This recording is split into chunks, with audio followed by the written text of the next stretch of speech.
Hello and welcome back to the channel. Amber here, and today we are breaking down episode 9 of Murderbot on Apple TV, titled All Systems Red. Before we get into it, my short review is this. All Systems Red had so many great moments, but there are a few things that really stick out to me. The series has done a brilliant job of blending the tone. Murderbot's plan goes from one hilarious plot point to the next, like passing off the severed head of the enemy sec unit as Garathan, saying he was the only one who understood the threat Murderbot posed. I don't know what's more funny, Garathan's reaction to this, or when Murderbot throws the head behind itself and the head slowly rolls back down the hill at the feet of the Greycrest team. The humor in the dialogue, excellent. The humor done with props, even better. But the tricky thing is making it work with the serious themes of the story, and Murderbot does this really well.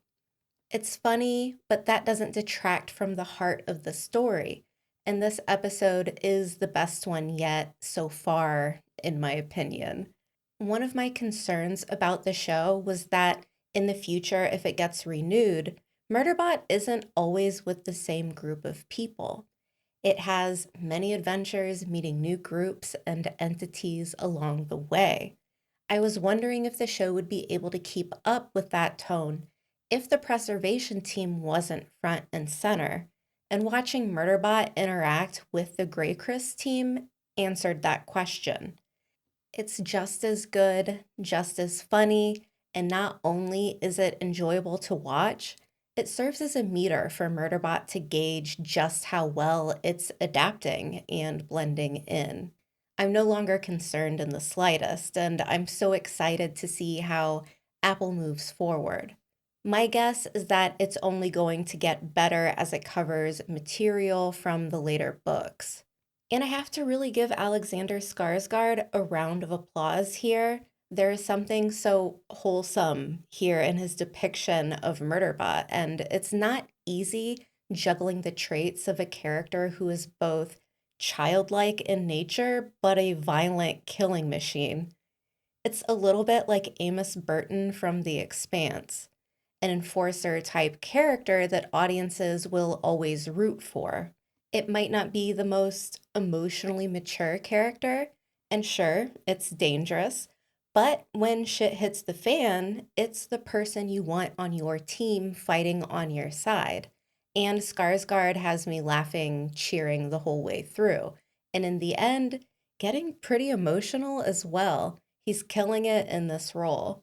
The other highlight for me was Noma Dumezweni as Dr. Mensah. The absolute power move she makes when she lands the hopper in front of the Greycrest team and introduces herself. I am Dr. Ada Mensah, planetary admin for the non-corporation freehold polity Preservation Alliance. Especially after her dealing with all the uncertainty and anxiety of the past few episodes. She's growing as a character, and it's always good to see. She also makes a note to her team to take care of her children if anything happens to her, which I think is a strong line. We started out the season showcasing just how naive the preservation team are.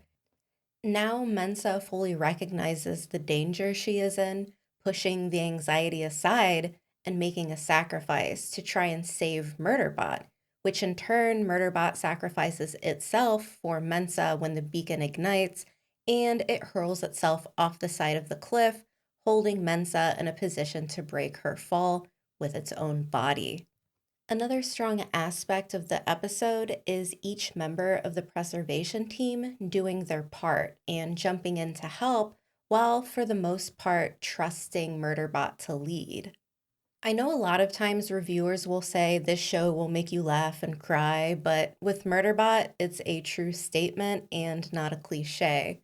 The episode ends on a powerful note, Murderbot broken and leaking, its helmet shattered, and face fully exposed.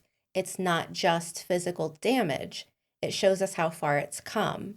After struggling with fear of eye contact and being truly seen for what it is, it no longer has a choice. Everything is out in the open, and Garatha looks to Murderbot, seeing just how far Murderbot will go to keep its people alive. So yeah, was this my favorite episode of the series so far? 100% yes. And before we jump into the breakdown, make sure you like and subscribe. And if you would like to help support the channel, check out Road to Valon on Patreon and YouTube memberships. So let's get into it.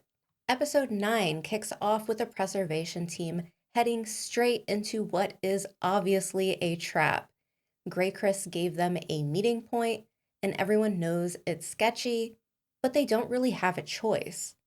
On board the hopper, Mensah asks Murderbot for the honest odds of survival, and after a little push, it finally admits the chances are low to extremely low, not exactly comforting.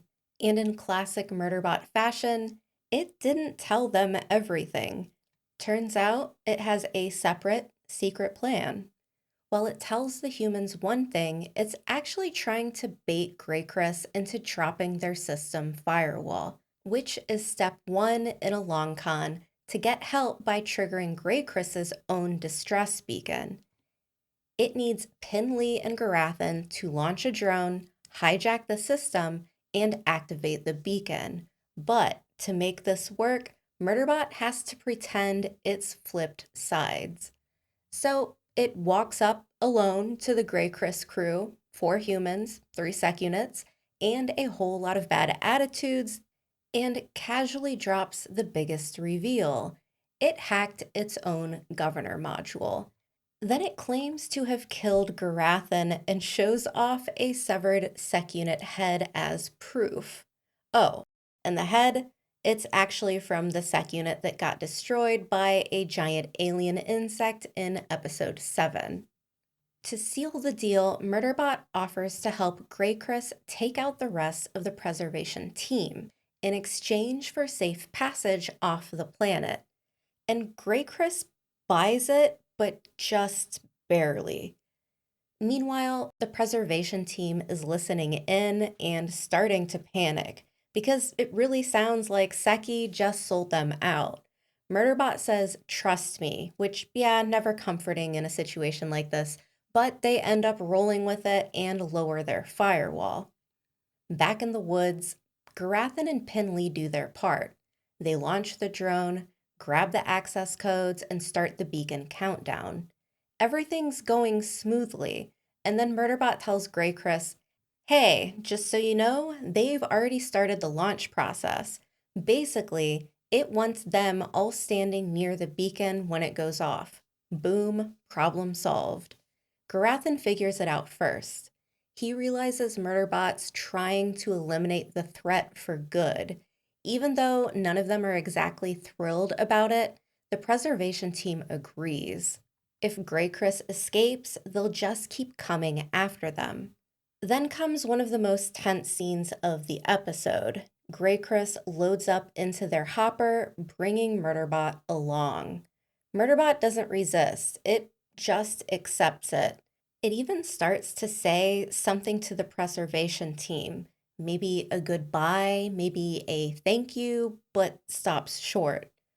For a character that usually hides behind sarcasm and media quotes, that half of a sentence says a lot. And of course, things go sideways fast. A random alien bird wrecks the drone just as it's uploading the launch command. No drone means no comms and no launch, and no way for the team to know what's going on. Garathan and Pinley have to sneak over to the Greycris habitat to fix things manually. Meanwhile, Mensah, with no updates and nothing but gut instinct, flies out to the launch pad herself. And just in case she doesn't make it back, she leaves a heartbreaking message asking whoever hears it to take care of her children. With 1 minute to go, Garathan restarts the launch manually. Mensah lands just in time to offer Greycris the alien remnants in exchange for Murderbot, but the Greycris leader refuses. Instead, she threatens to torture the info out of her.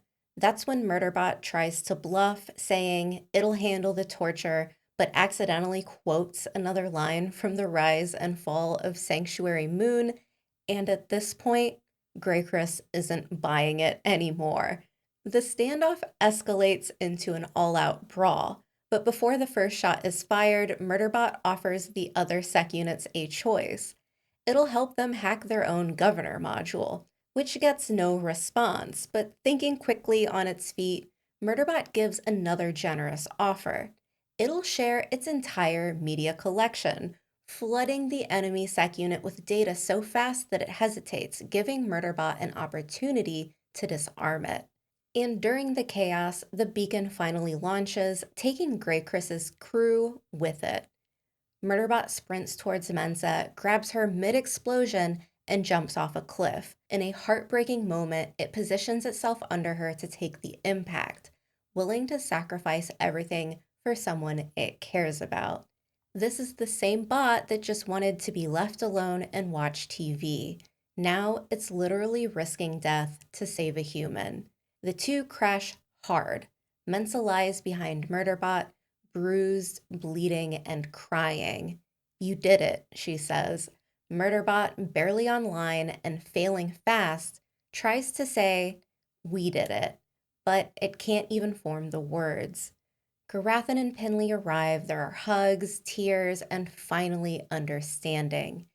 Even Garathan looks like he finally gets it. And Murderbot's final thought before shutting down is a real tearjerker. "My clients are the best clients." No sarcasm, no media quote, just real, raw feeling. And as we wrap it up, like and subscribe, and be sure to check out my podcast discussion on the episode. And as we come to an end, I'll let my favorite lines of the episode play us out. "As usual, humans were being hot messes." Sorry? What the hell was wrong with me? I've been infected with an empathy virus by my clients. Where are you from? Where are we from? They were spellbound. Boldness is all! There's a pebble in my boot. Get in the hopper now. How about you try to make 2,797 episodes of premium quality entertainment? Oh well, if those were my last words, I stand by them. I was born for betrayal. Sanctuary Moon. What? I was about to say Garathan, but then I realized I'd already used that name. Shagaman. Shagaman.